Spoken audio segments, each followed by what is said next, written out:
You had change management on both your customer level and your team. So which one was harder? A team. It just felt riskier, to lose a team member or to like have a culture that's really upset versus like losing a singular client. It's easier said than done, of course. You got to get the right people to execute, of course. You got to hold people accountable. There's a culture of performance and accountability where people have to like see those things and everyone can kind of see the scorecard. Yeah. Clear 90-day plan when somebody comes in and not being afraid to give somebody a warning or put on a performance plan or let somebody go. It sucks to let people go, but like whenever I do it, it sucks for a couple of days. And then afterwards, I'm like, that was the right move, Hey, everyone. I am super excited for this one because our guest today is in the same industry as I am. Patrick Dichter, he bought into an accounting firm that he owns, AppleTree Consulting, where they offer outsourced accounting and tax to small and medium-sized businesses specializing in professional services and home repair and more as we'll go. But we share a lot in common. The way that we approach servicing our clients is a lot of overlap, and we're going to unpack that today. So, Patrick, welcome to the show. Thanks for having me, Jeff. I'm excited to be here, and just two people in a nerdy space nerding out together. So should be a fun conversation. Awesome. So, look, I'm a CPA. I went to school, studied accounting. I started my career in accounting, but you chose to join this profession. Now, is there something that was wrong with your upbringing that had you decide that had made you want to be an accountant? What caused you to join the profession? Mommy issues at the root of it. No. So I kind of had a winding path. I've always kind of been analytical and gravitated towards numbers, but studied business in college, got my MBA, and then I did sales leadership for 7 years, and then I did small business coaching and consulting. And that's really where it happened, because I was doing this consulting and coaching work, and all my clients would have terrible books, and I was always referring out a lot of bookkeeping. And then I started to hear about people that buy businesses and like this whole search fund concept. And I was like, wait a second, what kind of business should I buy? And then I was like, I'm referring out all this bookkeeping. What if I bought a bookkeeping or accounting firm? And so that was really kind of the genesis. And there was literally one day where this guy, Adam, came in for a potential consult, and he was telling me he had bought his accounting firm, and he was about to buy a second one. He's like, yeah, there's tons of accounting firms for sale because they're all aging out. Yep. And it was just like this perfect storm of like me wanting to do something entrepreneurial and hearing about people that buy businesses, and then like that conversation with Adam and like having referred out a lot of bookkeeping. That's ultimately what led to it. And then I went looking for one to buy. Yeah, there's like macro trends in the industry, right? I think last I looked, it's like 70% of CPAs are in retirement age, which just seems incredible to think about. The number of CPAs leaving the profession up until last year was outpacing the number of new CPAs joining. And so you have these macro trends in the industry, which theoretically should create a lot of opportunity. But the only thing the only problem is that this is a professional services company. So what are the things that, joining this industry that you had to learn that maybe you weren't prepared for? What were the things that you've had to learn over the past few years being a business owner that you wish you knew then, what you know now? Man, I'm always like learning and getting my butt kicked every week. I would say the things that I was right about was like, I think it was the right move given my skill set. I think there's tons of opportunity. The things I misjudged or was wrong about was just how hard change management is with accountants. And I also thought tax was more black and white. And the more like tax issues come up or tax law comes up, I'm like, it feels very gray, and you'll have really varying opinions on that. Yeah. And just had that today. Understand. With an operating agreement, somebody's like, we're going to buy a business with this fly with an operating agreement. And like our senior tax person says, no. Tax attorney I ran it by said, maybe. And, so yeah, that's kind of been the learning. And it's, I'm always, learning just how much I don't know in the space, but so let's dive into the change management, because I think that's super important, regardless of whether you're buying into a company or whether you're running a business and you're going to change some plans. What you had change management on both your customer level and your team. So which one was harder? Team for sure. Team. Yeah. Wow. Yeah. Why so?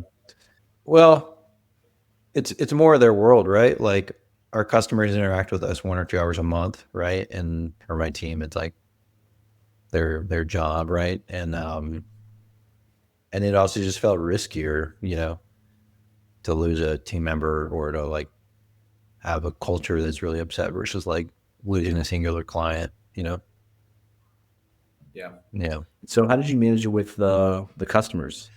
So the first acquisition that I did went really well, I would say, in terms of like customer revenue retention, client. What made it successful, you think? The first guy I bought from had run a really good firm, and like he had done a good job kind of getting out of the day to day, and then he stayed involved. So I think clients felt comfortable with that. But we changed from the client change management perspective, we changed to Canopy, which changed our client portal, changed our billing. So we still had people like trying to upload docs to the old portal. We, had probably 40-50% of clients on QuickBooks Desktop. And after the first year, we migrated everybody to QuickBooks Online. And so that was a big disruption. We used to be like a payroll bureau of record and migrated to Gusto, hired people, so there was like a good amount of client change, but it was kind of like paced out. So but that's a lot to do in the first year. Yeah, that wasn't all in the first year. It was like payroll was year 2. But Canopy, we started to change in the first year. Like we started to use it internally, and then we changed the client portal, I think, like 10 months after I bought the firm or something like that.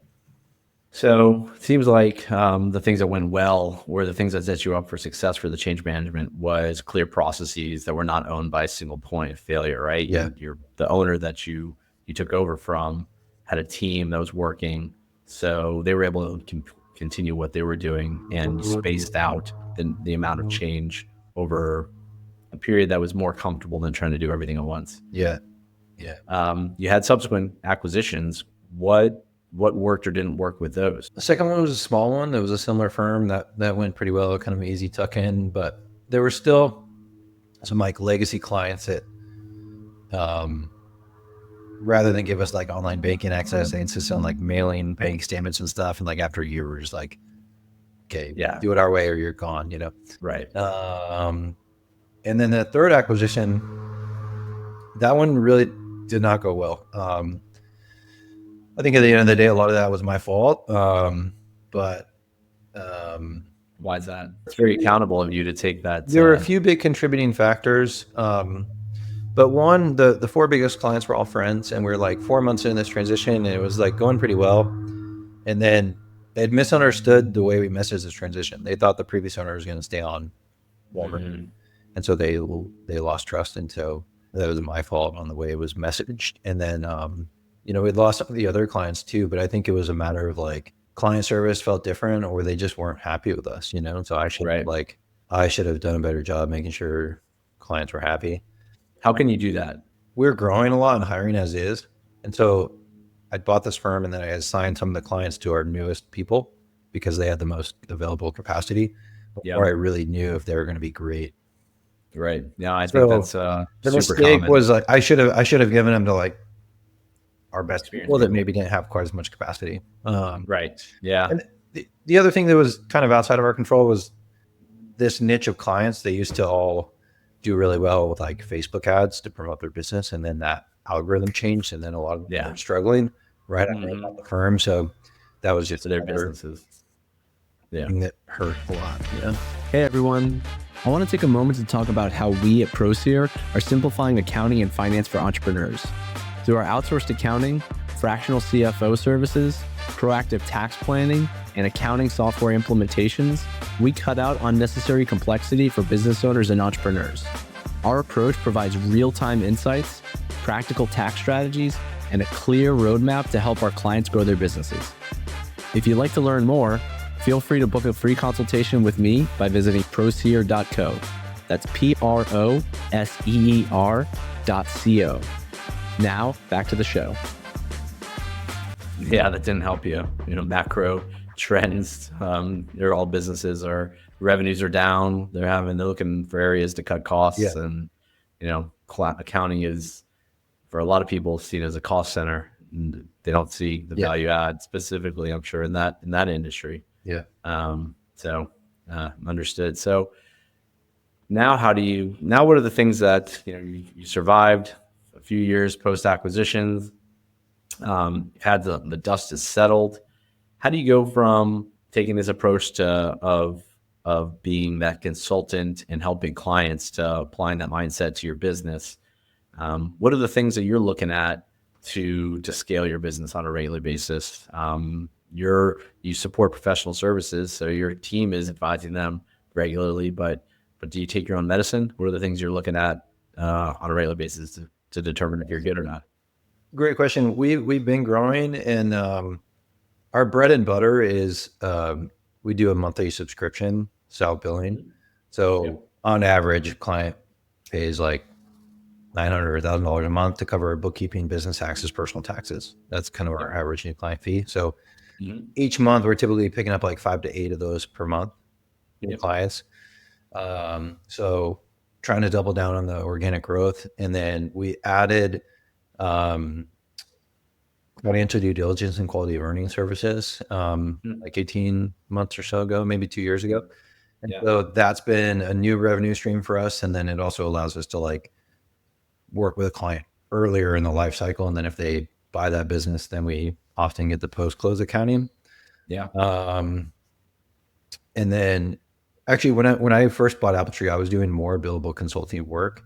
And then since then I've kind of scaled that back because I'm focused on growing the firm more, but a little bit of consulting work. And then in the future, I'd like to add financial planning and wealth management as like a new service line to continue to work with clients. Let's talk about starting up the new due diligence practice within the existing firm. What were the steps you had to take to build this new offering for the market? How did you educate the market that you had this and to build it up? So I'd been close to it because I bought a business and then I'd kind of been involved in the small business M&A community. And so just being close to other like quality of earnings providers, I had seen the work that they do and like the pricing and the way that people offer it. And then there was a guy, Devin, who we hired to do consulting work. And then people would always ask me like, do you do quality of earnings? And we were always saying no. And then him and I decided to go do it. And so we like talked to a few other people, got example models, like dipped our toe in the pool with like a couple simple, smaller deals. And then we're like, we can do this and we're good at it. And so short answer was like, I hired the right person to be the first person to go do that. The right person.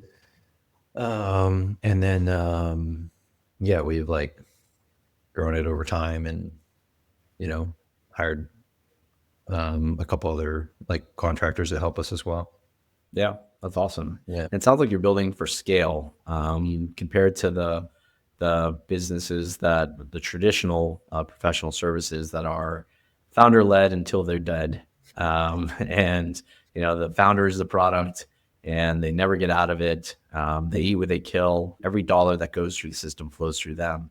It's different than how you're building your practice. You're focusing on growing profitably and scaling in a way that's different. How do you look at that? Is that a modern approach? Yeah.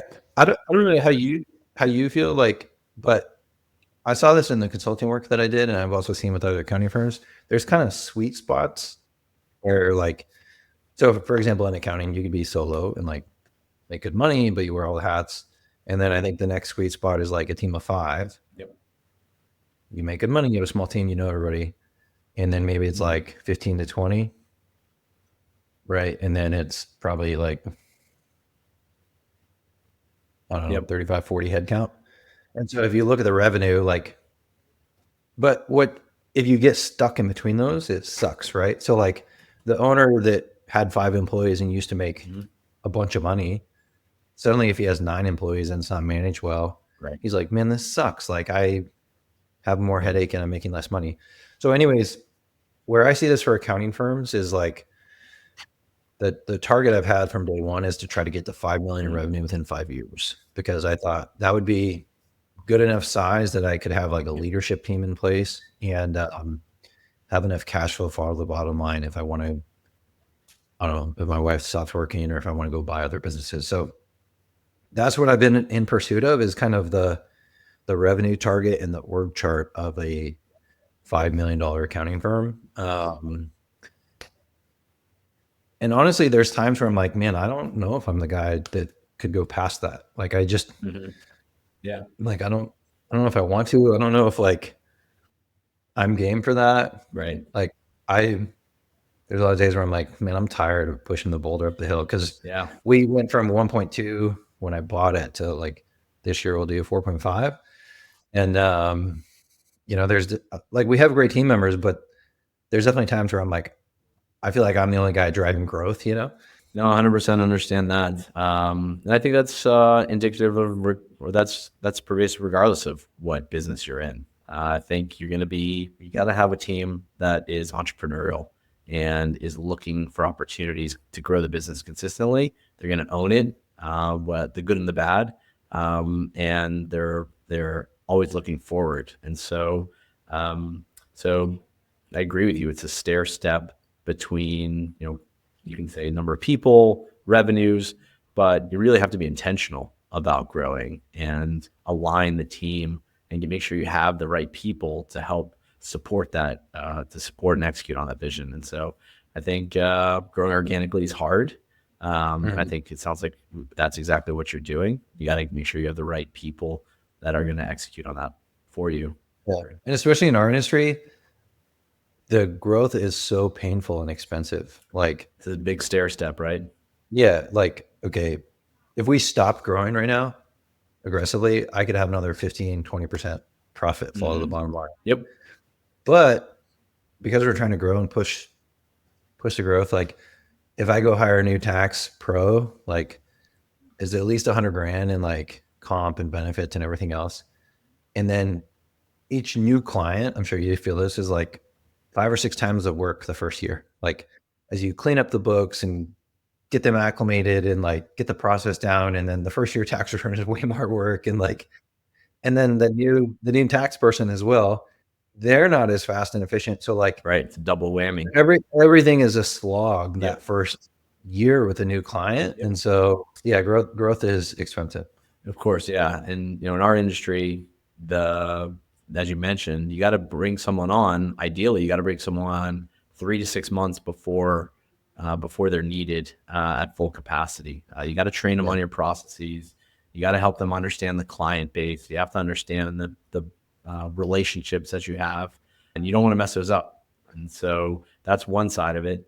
So you're managing the inventory you have, but you also have to manage the expectations of the clients, and you have to train them on the way that you're doing things.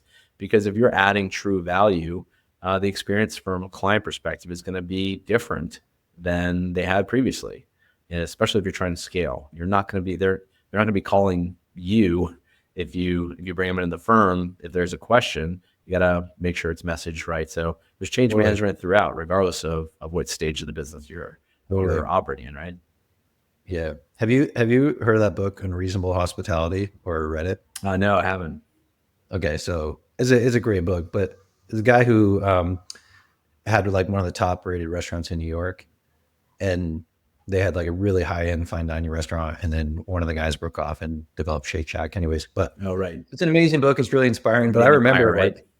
Yes. Yeah. Okay. I remember like driving to the office and listening to that and being like, how can we delight clients? And then I'd go to the office and just get my butt kicked, like with problems all day, And it was almost just comical, just like me getting all ramped up by that book and then just like taking punches all day when we're just like trying to service clients, it's just like, where's that line of like, No, I think it's definitely a culture and a culture building. It's got to be, comes consistency on messaging. You have to get the right people.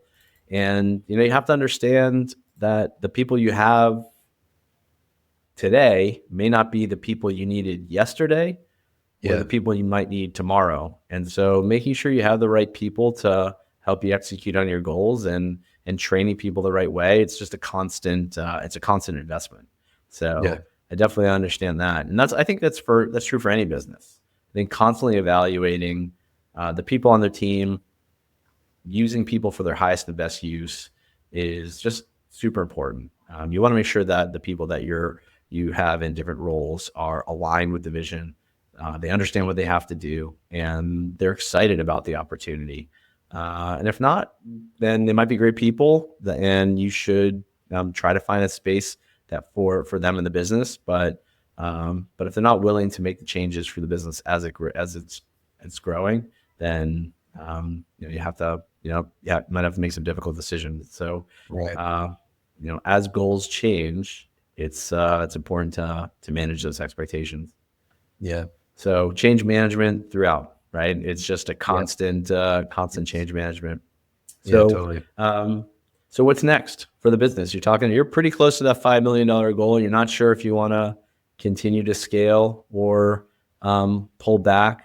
Obviously, you're investing in growth because you hired your team. You're going to try to get to a certain level, but what are the big North Star goals for you? Yeah. So we're, next year, 2026 was like that year 5 where I was trying to do 5 million top line. So we're kind of on pace for that. We're a little bit ahead of schedule. I think we'll hit it. The next big thing strategically for me is trying to add wealth management and financial planning. Yep. Then I hired a salesperson 3 weeks ago. So like trying to free up my time there. Mm-hmm. Because that's probably like 50% of my time these days. And then beyond that, I don't know. Yeah. I think I want to like continue to, grow 20% a year or maybe 20-30% a year if we can, and continue to refine our services. But I do need to spend more time looking at like our 3 or 5 year vision because I don't have clarity there right now. But it seems like your recipe for success has been, at least what you explained today, has been pretty clear. It's like do something really, really well, build that process, define it, put somebody in charge of it, and let them run with it. Right? It seems like that's what you did with the due diligence process. You had a good team on the bookkeeping side. It seems like that's what you're doing on tax, and then now you're doing that with sales because they're probably stepping into your shoes where you can be hands-on to train that person up with clear instructions, and then it's how it's going to happen with financial advisory. So it seems like that's a pretty good structure for any business, right? Like define clear processes, give someone clear instructions, and let them execute. Yeah. Hopefully easy said, hard does, right? It's easier said than done. Of course, you got to get the right people to execute. Of course, you got to hold people accountable. What have you seen work from an accountability standpoint? Are there things that you look to with your team that help you hold people accountable, help people hold themselves accountable? Yeah, I think there's a few things. One is like having scorecards, like, okay, for bookkeeping, we need to be at X% of clients completed at these stages of the month. Yep. Like it's really clear. Mm-hmm. And on the weekly staff account call, everyone reports. And then similarly for our tax team, like they have certain KPIs, like what % of your tax returns are done and they self-report. And then another big one is like getting new clients out of onboarding within 90 days. So there's a culture of performance and accountability where people have to like see those things and everyone can kind of see the scorecard. Yeah. And just being clear with people what the expectations are. And then, do you celebrate wins with the teams? Yeah, we definitely like try to do that. We could always do a better job, but we have like a wins channel on Slack where we'll just celebrate like things have gone well, or, you know, That's cool. big milestones. And then in our staff meeting, we always give like shout outs to other people on the team. Mhm. And one of our core values is, we give each other good work product and we lift each other up, because it's just so easy to like criticize and be like, they miss this. Right. So yeah, that's it culturally. And then clear 90-day plan when somebody comes in, and not being afraid to, give somebody a warning or put on a performance plan or let somebody go, like, yeah, I know Yeah. it sucks to let people go, but like whenever I do it, it sucks for a couple of days. And then afterwards I'm like, that was the right move, Yeah. And it's likely for them too. Someone's not performing in your business, it's likely because, you know, they don't want to be there. They're not motivated to be there. Obviously there's extenuating circumstances. We're talking about performance-based layoffs, of course. So switching a bit to the systems and processes to help you scale. Sounds like you have some technology that you're using. You have practice management software. You have some intake to systematize the interaction with your customers. Are there tools that you default to that you can point to that make you more efficient and you think are helping support this scale? Tech wise, we implemented Canopy, which was a big upgrade for our operations and like practice management. The other things aren't really tech. So we use Traction or EOS for like how we kind of run the business and run our meetings. Mm. So EOS is Entrepreneur's Operating System. Right. Yeah. So And so what are the things what are the features of that work really well for you? I'm a huge fan of the scorecard, right? So like everyone knows what it looks like to win, being aligned on what our core values are. Another thing is the issues list and quarterly rocks. So we get together quarterly and we say, what are all the things we need to work on as a company? Here's like 20 stuff we could go fix. Okay, let's go prioritize the 3 or 4 things for this quarter that we're going to go fix. Yeah, that's huge, right? Especially at the leadership level, making sure that your leaders are aligned because they're going to be responsible for making sure those outcomes happen, right? Yeah. And then just having a growth mindset and like, know what our growth targets are. And then, the rest of the stuff has kind of been more sales and marketing changes I've made that have led to the growth. But yeah. From your leadership team, have you hired those people from outside the company, or have they been promoted from within? So of our team leads, they're all internal except one. Well, I guess one started as like a onboarding and staff accountant. And then once we kind of created this team lead group, they were all from within. I haven't hired anyone externally like okay, you're going to come in as a hired gun to be our like ops manager or anything like that. Do you think that would work? It'd have to be a really, really sharp person, Mm-hmm. It's hard, like every firm is different. And like, I don't know. Yeah, it seems like, we see big headlines of new leaders coming into different companies, and the culture really has to be aligned. The company has to be set up in a way that that aligns with the skills of that person. So those are big companies that have established systems and operations that we see the headlines for. It's even harder at a smaller business, right? Yeah, and it's also they're expensive, and like in a small business, you almost don't have time for them to like get a lay of the land for 6 months. Like you got to come in and like contribute, Yeah, you have the startup mindset, right? You got to unpack the problems, see opportunities, regardless of the role, right? If you're bringing in someone for sales, they gotta take over for you. They gotta manage the current pipeline and also go find new leads based on your ICP. If it's operations, we're talking about change management, working directly with people that don't like to be managed, very with a heavy fist. So that's a balancing act, right? Yeah. So awesome. So seems like you're executing pretty well, working in a professional services team. You get past the 3 to 5 million mark that so many firm owners don't do, and you're doing it without any partners. So this is a new modern accounting firm we hear so much about. I think that's where many business owners are trying to structure the business without having other partners in the mix. How do you feel being that sole owner? You wish you had a partner in the business, or No. are you glad to be not having to listen to anybody else? No. So I'm generally kind of anti-partner, because when I did the business consulting work for 3.5 years, I had a lot of partnership clients, and I would just see so many of them end up in like dysfunction and like huge disputes, So I think, I don't know, my hat's off to people that do it, but I think more often than not, like partnerships fizzle out or they go different ways. So that could change in the future, but up to this point, yeah, I'm grateful that I don't have to like run a bunch of stuff by Yep. other people. Yeah, that's great. Or, yeah. So, obviously there's pros and cons to that. I think obviously there's nobody else that you can turn to make a decision, but also there's nobody else that you have to turn to make a decision.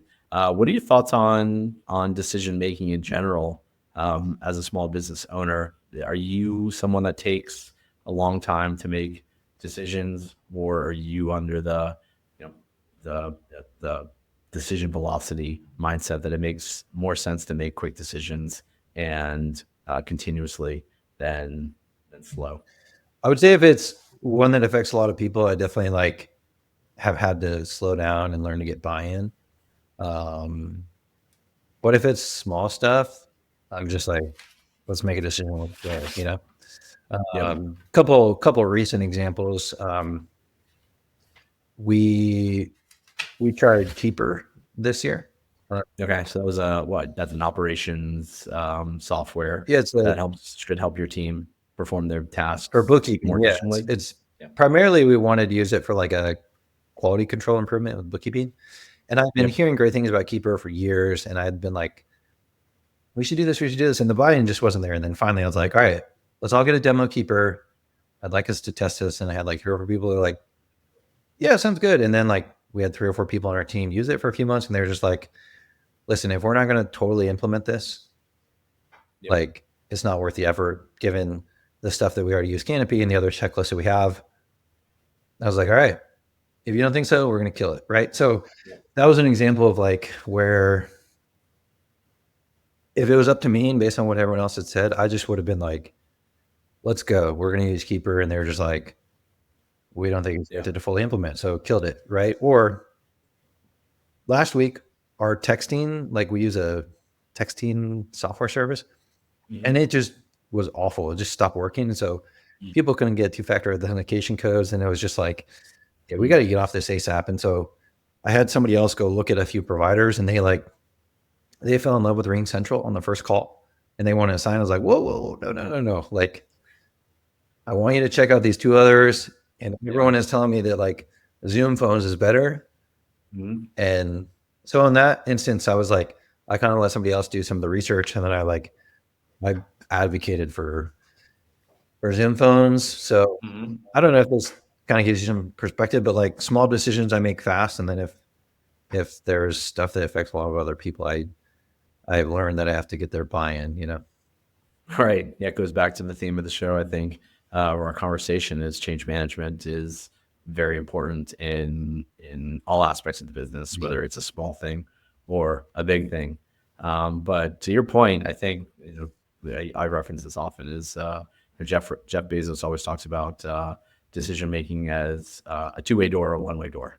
So 2-way door decisions, some as a decision that you can come back from. It's really low level risk. So those decisions should be made quickly. One-way doors are decisions that you can't come back from, have material change to the business, and should be taken a little bit, but should be taken more slowly. And so it sounds like you have that perspective. I like that framework. Cool. We're coming up to our time. You have time for a few rapid fire questions? Go ahead. All right, cool. So I think you mentioned Unreasonable Hospitality, but what's one book you recommend to other entrepreneurs on a regular basis? Man, there's a few, depends on the situation, but I love E-Myth Revisited. That's just a classic book. For someone that's just starting a small business, what's the best metric for them to track when they're starting? Sales, go sell some stuff. Revenue Accounting, CRM, all that other stuff can wait. Go get some clients.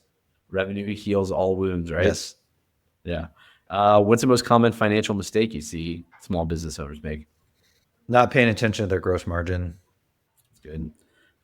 What's one financial habit you had to break as your business grew? I don't have an answer for you on that. Or one habit?